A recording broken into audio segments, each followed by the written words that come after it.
So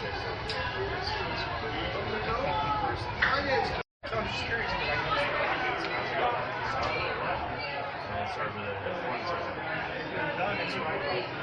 So he decided.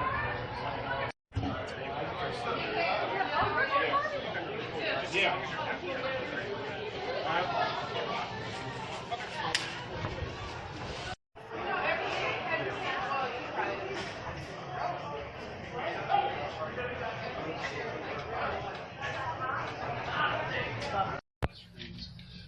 And they run really nice stuff. So they came out firing, and we weren't quite ready to play.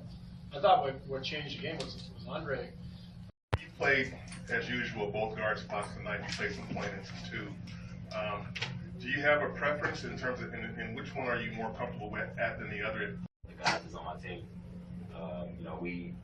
Like I said, we lost a lot of guys last year, a tight-knit group, but I'm excited for this year with the new guys and the process of. With the little nuances of our offense, when to cut, when to come off a dribble handoff, when to screen for somebody, just based off of where you are on the court.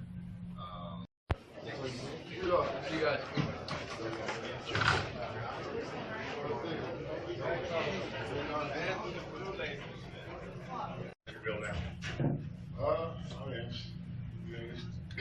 Just trying to get through every day, man. It don't matter to me. I just want to.